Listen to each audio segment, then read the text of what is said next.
پیدا ہوئے۔ آپ کا شجرہ نسب حضرت ہود علیہ السلام سے جا ملتا ہے۔ موصل کا جڑواں شہر نینوا تھا جو کہ 740 قبل مسیح میں اپنے عروج پر تھا۔ اس وقت وہاں انتہائی طاقتور قوم آباد تھی اور نینوا ایک خوشحال شہر تھا جس کی آبادی تقریباً 1,20,000 تھی۔ حضرت یونس علیہ السلام کی عمر جب 28 سال ہوئی تو اللہ نے انہیں اہل نینوا کی طرف مبعوث فرمایا۔ قرآن میں اللہ پاک فرماتے ہیں، اور یونس علیہ السلام کو 1,00,000 یا اس سے زیادہ لوگوں کی طرف پیغمبر بنا کر بھیجا۔ سورہ صافات۔ قرآن کریم کی 6 سورتوں میں آپ کا ذکر موجود ہے، جبکہ ایک سورت جو کہ آپ کے نام پر ہے اس میں آپ کا تفصیلی ذکر موجود ہے۔ حضرت یونس علیہ السلام نے تقریباً 40 سال تک نینوا کے لوگوں کو تبلیغ کی، مگر ساری قوم ان کی دعوت قبول کرنے سے انکاری رہی، بلکہ آپ کا بے حد مذاق بھی اڑایا۔ نافرمانیوں اور سرکشی میں اس قوم نے سب کو پیچھے چھوڑ دیا، تو پھر اللہ پاک نے حضرت یونس علیہ السلام کو وحی بھیجی کہ اپنی قوم کو بتا دو کہ 3 دن کے اندر اندر ان کے شہر پر عذاب آئے گا اور ساری کی ساری قوم ہلاک ہو جائے گی۔ آپ نے قوم کو اللہ کے حکم سے آگاہ کر دیا تو نینوا کے بزرگ سر جوڑ کر بیٹھ گئے اور یہ فیصلہ کیا کہ چونکہ یونس علیہ السلام نے پوری زندگی کسی سے جھوٹ نہیں بولا، اسی لیے ان کی بات کو نظر انداز نہیں کرنا چاہیے۔ اسی لیے انہوں نے حضرت یونس علیہ السلام کے گھر پر پہرا بٹھا دیا کہ جب تک یہ ہم میں رہیں گے تو عذاب نہیں آئے گا، اور جس رات حضرت یونس علیہ السلام ہجرت کریں گے تو سمجھو کہ اگلی صبح ہی ہم کو عذاب آن گھیرے گا۔ تیسری رات حضرت یونس علیہ السلام بستی سے ہجرت کر گئے اور صبح بستی کے کنارے کھڑے ہو کر عذاب الہی دیکھنے لگے۔ قوم کو پتہ چلا تو وہ سب جمع ہو گئے، بس دیکھتے ہی دیکھتے بادل آئے اور پھر ان سے کالا دھواں نکلنے لگا جس سے سانس میں دشواری آنے لگی۔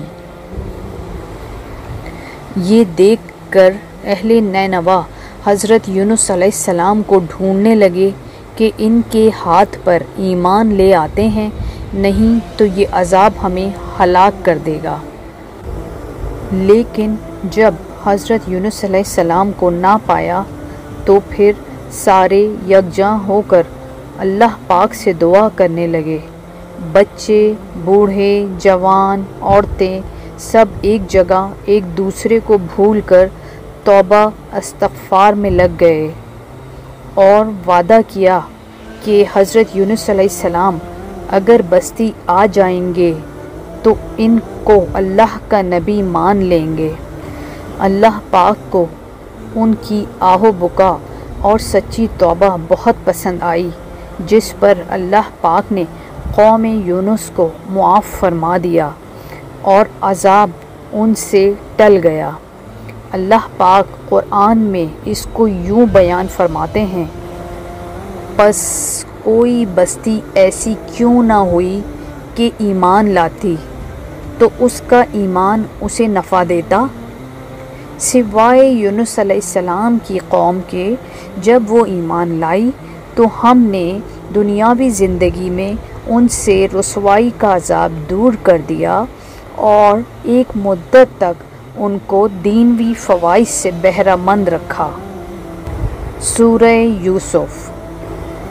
یہ یوم عاشورہ تھا، یعنی 10ویں محرم کا دن تھا۔ جب قوم پر عذاب ٹل گیا تو حضرت یونس علیہ السلام بہت پریشان ہوئے کہ میں اب بستی میں کیسے جاؤں گا، سب مجھے ہی جھوٹا سمجھیں گے۔ اس قوم کا قانون تھا کہ جس شخص کا جھوٹ معلوم ہو اور وہ اپنے کلام پر کوئی شہادت پیش نہ کر سکے تو اسے قتل کر دیا جاتا۔ تو یونس علیہ السلام کو فکر ہوئی کہ انہیں بھی جھوٹا قرار دے کر قتل کر دیا جائے گا۔ اس رنج و غم اور پریشانی کے عالم میں اس شہر سے نکل جانے کا ارادہ کر کے چل دیے، یہاں تک کہ بحیرہ روم کے کنارے پہنچ گئے۔ وہاں ایک کشتی میں لوگوں کے ساتھ سوار ہوئے۔ کشتی جب وسط میں پہنچی تو اچانک سے رک گئی۔ کشتی کے سوار کہنے لگے کہ ہم میں کوئی ظالم، گنہگار یا پھر کوئی بھاگا ہوا غلام موجود ہے جس کی وجہ سے کشتی رک گئی ہے۔ حضرت یونس علیہ السلام فوراً بول اٹھے، وہ بھاگا ہوا غلام میں ہی ہوں۔ چنانچہ قرعہ اندازی کی گئی تو اس میں یونس علیہ السلام کا ہی نام نکلا۔ اس پر یونس علیہ السلام نے فرمایا کہ میں ہی وہ غلام ہوں۔ اس کے بعد یونس علیہ السلام کو پانی میں ڈال دیا گیا، کیونکہ ان لوگوں کا دستور یہی تھا کہ جب تک بھاگا ہوا غلام دریا میں غرق نہ کر دیا جائے اس وقت تک کشتی چلتی نہیں تھی۔ خیر، کشتی والوں نے آپ کو سمندر میں پھینک دیا اور کشتی لے کر روانہ ہو گئے، اور فوراً ہی ایک مچھلی آپ کو نگل گئی، اور مچھلی کے پیٹ میں جہاں بالکل اندھیرا تھا آپ قید ہو گئے۔ روایت میں ہے کہ جب آپ مچھلی کے پیٹ میں ٹھہر گئے تو گمان کیا کہ شاید وفات پا گئے ہیں۔ اس پر آپ نے اپنے اعضاء کو جنبش دی تو ان میں حرکت ہوئی۔ آپ فوراً سجدہ ریز ہو گئے اور بارگاہ رب العزت میں عرض کیا، اے پروردگار، میں تیرے لیے ایسی جگہ سجدہ گاہ بناتا ہوں جہاں کسی دوسرے نے تیری عبادت نہیں کی ہوگی۔ پھر آپ نے آیت کریمہ کا وظیفہ پڑھنا شروع کر دیا۔ ترجمہ: کوئی معبود نہیں اس کے سوا، وہ ذات پاک ہے، بے شک میں ظالموں میں سے ہوں۔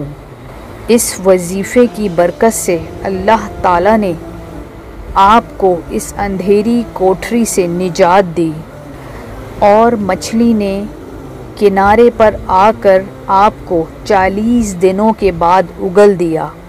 اس وقت آپ بڑے ہی کمزور ہو چکے تھے۔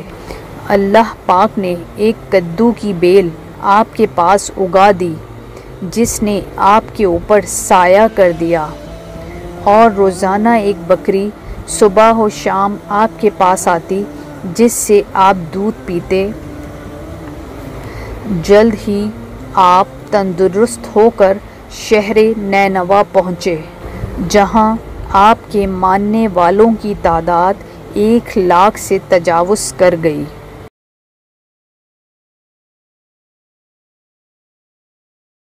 بنده ای دارم مست و غلط دارم